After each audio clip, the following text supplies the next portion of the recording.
अस्सलाम वालेकुम वरहमतुल्लाहि वबरकातुहू। सुबहान अल्लाह व बिहम्दिही सुबहानल्लाहिल अज़ीम। अल्लाहुम्मा सल्लि अला मुहम्मदिन व अला आलि मुहम्मद कमा सल्लैता अला इब्राहीम व अला आलि इब्राहीम इन्नका हमीदुम मजीद। अल्लाहुम्मा बारिक अला मुहम्मद व अला आलि मुहम्मद कमा बारकता अला इब्राहीम व अला आलि इब्राहीम इन्नका हमीदुम मजीद। दोस्तों, आज 25 मई 2024 और इतवार का दिन है।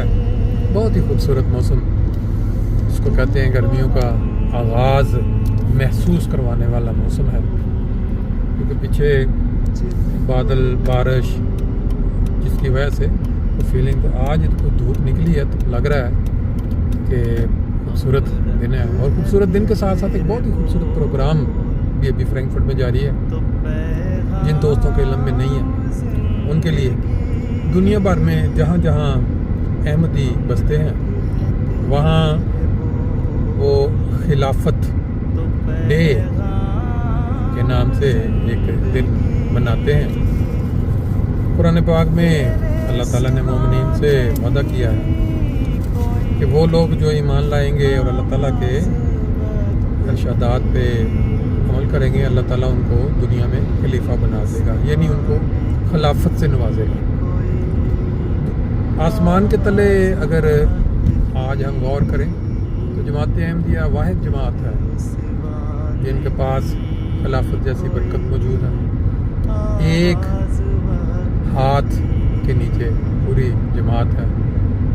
खिलाफत की बरकत या खिलाफत के जो भी इस इंसानियत पे या लोगों पे एहसानात, उसकी तफसील में हम नहीं जाएंगे। सिर्फ इतना कि क्योंकि नबी पाक सल्लल्लाहु अलैहि वसल्लम ने 1500 साल पहले मोमिनीन अपनी उम्मत को बता दिया था कि आखिरी वक्त में इमाम महदी तशरीफ़ लाएंगे, और एक दूसरी जगह पे हदीस में ये भी आया कि वो नबीउल्लाह होंगे। खिलाफत मिनहाजुन नबूवत, यानी नबूवत के बाद ही खिलाफत जो है वो अता होती है। तो ये खिलाफत अहमदिया भी एक उम्मती नबी यानी इमाम महदी के बाद जारी है। और ये जो हम दिन मनाते हैं या दिन खिलाफत डे के साथ, ये इसी शुक्राने के तौर पर है खुदा ताला की। ये अल्लाह ने हमें जिस नेमत से नवाज रखा है, जिस बंदे ने अपनी ज़िंदगी में कभी खिलाफत या खलीफा वक्त के वजूद से फैज़ हासिल नहीं किया, वो नहीं जान सकता, वो नहीं समझ सकता। लेकिन अहमदी जिन्होंने खुद ये मुशाहिदा किया है कि कैसे अल्लाह ताला अपने खलीफा की दुआओं को कबूल कर लेता है, कैसे लोगों की मुश्किलात जो हैं या वो दुआ के लिए, इवन के बाद ऐसे वाक़यात मिले हैं कि अभी दुआ के लिए सिर्फ खत लिखा गया है तो अल्लाह ताला ने, क्योंकि अल्लाह तो जानता है हर इंसान के लिए दुआ कबूल कर ली और इंसान जो मुश्किल में था उसकी मुश्किल दूर होगी। अभी हम मस्जिद पहुँचेंगे इंशाल्लाह, चंद मनाज़र आपको दिखाएंगे बाज़ तकारीर के, क्योंकि वो प्रोग्राम तो शुरू हो चुका है, मसरूफियत की वजह से थोड़ा लेट है। लेकिन मेन मकसद जो बताने का ये था कि हर साल मई के महीने में यौम खिलाफत न सिर्फ जर्मनी में, फ्रैंकफर्ट में, बल्कि जहाँ जहाँ अहमदी बसते हैं वहाँ उसको बाकायदा मनाया जाता है। ये मस्जिद के करीब पहुँच गए। ये मजलिस खुदा मलंदिया का दफ्तर है और आगे फिर हमारा सेंटर है बैत सुबूह, उसके अपोजिट बैत लफियत लजना और अंसार के अंदर इस्तेमाल होगा।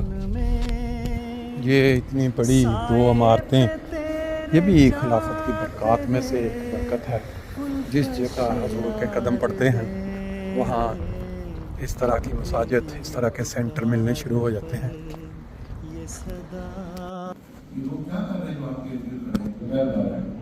उन्होंने ये अपना सवाब दे रहे हैं, अपनी मोहब्बत का इजहार कर रहे हैं। मेरी हिफाजत खुदा ताला जॉन एफ कैनेडी जो अमेरिका का सदर था, हम तस्वर कर सकते हैं कि उसकी किस कदर सिक्योरिटी होगी, लेकिन वो एक बहुत भरपूर सड़क से गुजर रहा था जहाँ बहुत रश था, और ऊपर से किसी इमारत ने गोली मारी है उसके सर के ऊपर, और वो जो है वो उसी वक्त मर गई, तन के तक मर गई। इबादत खुदा ताला की है, खुदा ताला के फरिश्ते जो है बात करती है, बाकी हम लोग जो उमूमी की ड्यूटी है, ये भी ड्यूटी है, उमूमी की ड्यूटी है। और मैं इसके बारे में एक वाक़या सुना दूँ कि एक दफ़ा नबी सल्लल्लाहु अलैहि वसल्लम आपको अपने खैमे में थे, तो मैं दिल में ख्वाहिश पैदा हुई कि काश मेरी कोई हिफाजत का पहला देखा नबी सल्लल्लाहु अलैहि वसल्लम। अचानक बाहर से हथियारों की झंकार के बाद है, आपने पूछा कौन है, उन्होंने कहा मैं साहब मेरे मुकास, तो आपने दुआ दी और फिर आप आराम से सो गए, हज़ूर सल्लल्लाहु अलैहि वसल्लम सो गए। इसका मतलब है कि ज़ाहिरी हिफाजत का भी एहतमाम होना चाहिए, हैरान होना चाहिए, सब कुछ होना चाहिए, लेकिन असल हिफाजत को ज़्यादा करती है। जब वो हिफाजत उठ जाए फिर कोई किसी शख्स को नहीं कर सकता। अल्लाह ताला हमारे खिलाफत के खुद साहिब को हमारे सरों को सलाम रखे और हमारी गुलाब पर गुलाब को सब वास्ता रखे। क्या ही खुशकिस्मत है कि 1000 साल का वादा है कि खलीफा वक्त की मुजद्दद होगा और वही